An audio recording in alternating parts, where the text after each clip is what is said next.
Okay, we're live. Kamusta po? Sa mga followers ko, gusto ko lang kayo batiin ngayong araw na to, October 3. Kung mapapansin nyo, medyo gumaganda na po yung pakiramdam natin. Salamat po sa prayers nyo. Bigay tayo ng health update. Bukod lang sa walang buhok, pero kung titingnan niya, parang naging normal na yung kulay ko.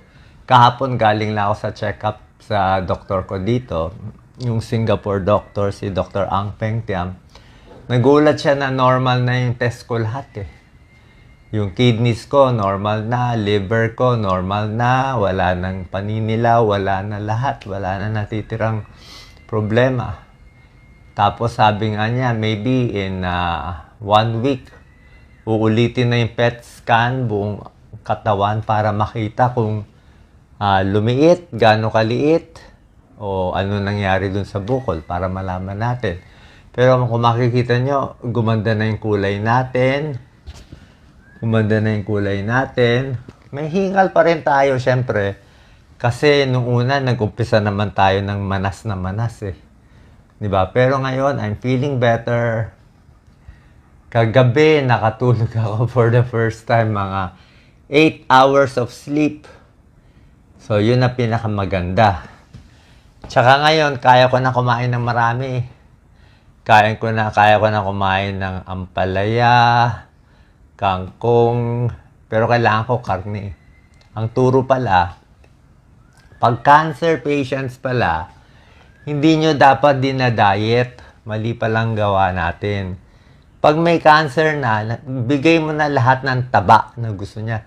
Taba, baboy, lechon, kahit ano, basta kumain lang siya ng kumain. Kasi may kalaban na siyang bukol eh. May cancer na siyang kalaban eh. So, dapat po ganoon. So, basically, salamat po. Salamat sa mga prayers nyo. Mukhang very, very effective.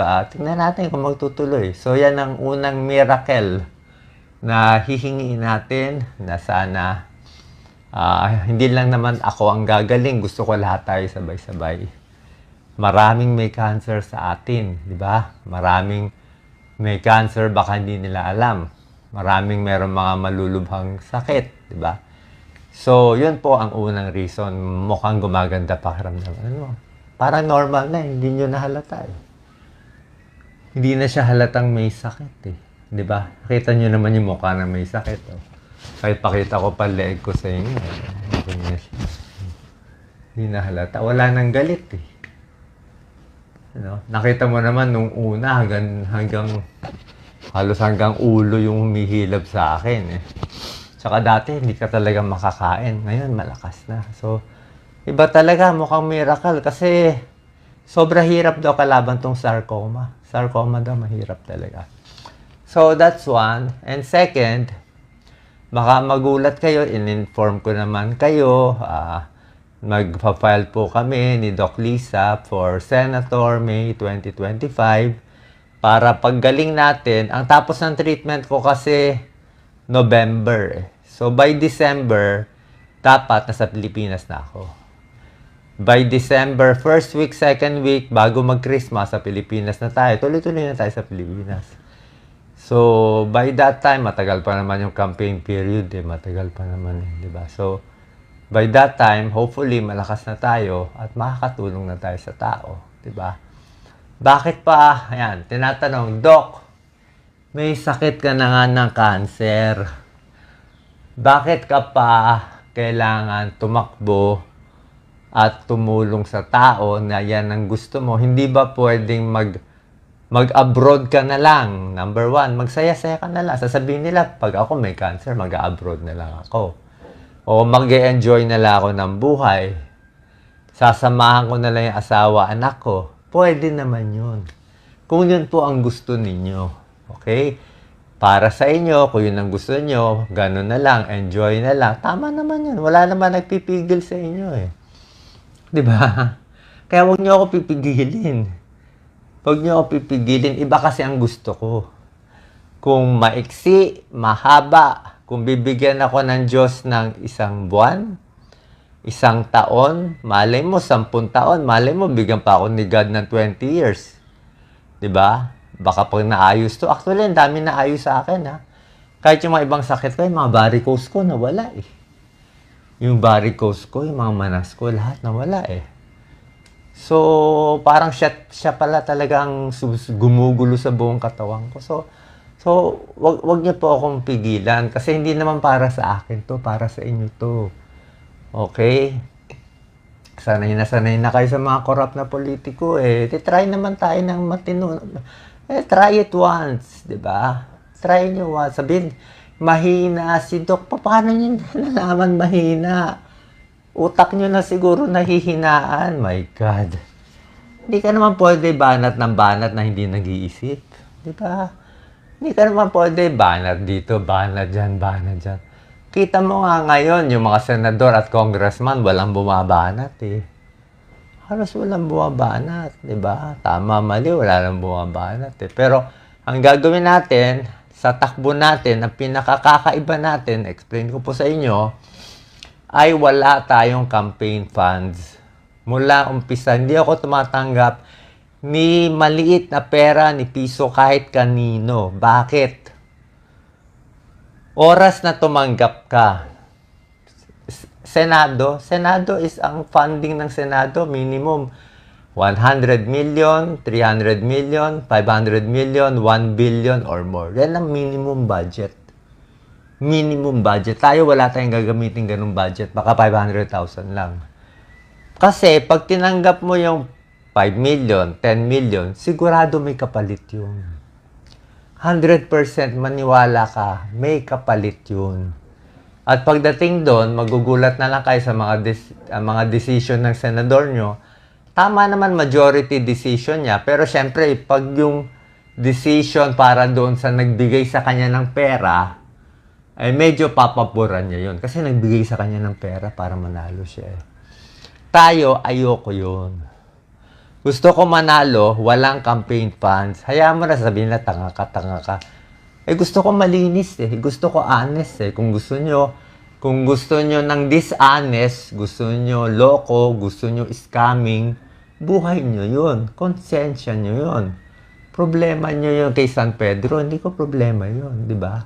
Eh, gusto ko gawing malinis eh. Di ba? So hindi tayo tatanggap kahit kanino. Any of the tycoons, any. Pag hindi ako tumanggap at nanalo tayo, magagawa natin pinakamaganda sa Pilipinas.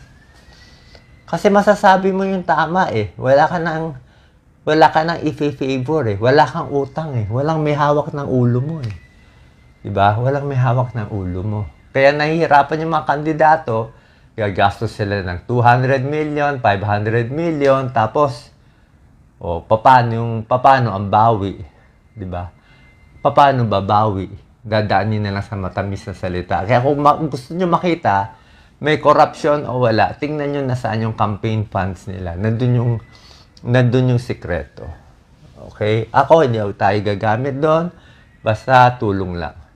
Pag nakaupo tayo, syempre yung health natin, bulok naman. Alam naman gano'n kabulok ang healthcare ng Pilipinas. Doon nga, bulok na eh. Pagdating ko dito ngayon sa Singapore, mas bulok pa talaga. Wala na. Milya-milya na. At hindi lang healthcare ng mahihirap aayusin ko. Healthcare ng mayaman, aayusin din natin. Kahit ikaw ay mayaman na mayaman, basta sa Pilipinas ka, late na late pa rin tayo. Kulang tayo sa equipment, sa gamit, sa gamot. Yung mga gamot na ini-inject sa akin, wala sa Pilipinas lahat. Kaya sinabi ko, pag sa Pilipinas patay na ako talaga. Lahat ng gamot na ini-inject sa atin. Hindi lahat pala, karamihan. Meron talaga mga malalakas na ini-inject sa akin, mga targeted cell therapy at iba pa. Dito, available. Sa atin, di available. So, yun lang po yung dahilan. Diba? Sasabihin, ba't pa siya tatakbo? Mag-relax siya tulad ko. Diba? Diyan mo nakuha yung sakit mo. Ba't mo sinabi nagkasakit ka dahil sa stress? Tunay naman eh. Bashing, stress, pwede magdulot ng sakit. Kaya sinabi ko rin nga sa inyo, wag mag-bash ng ibang tao. Kaya ako rin sinabi yon bilang tulong sa mga kabataan. teenager, 20s, di ba, may mental health problem, ang dami nagsusuicide, di ba? Stress sila. Kaya sinasabi ko, ang stress hindi lang nagkakos ng mental health problem, pwede mag-cause ng cancer at ibang sakit. Para matulungan sila, ma-highlight nga yung issue ng bashing in social media at nasasaktan yung kabataan natin. Tulong ko nga yun sa inyo eh. Kaya ko nga sinabi, para makita ng ibang tao. Okay? That's my second level, deeper level reason for saying that. Pero, tunay din naman yun. Okay? So, yun lang po. Konting updates lang. Maraming salamat po. Salamat sa lahat ng prayers. Hindi pa tayo 100%. Diba? Second chemo pa lang ako. Pero nakikita nyo, medyo umaano.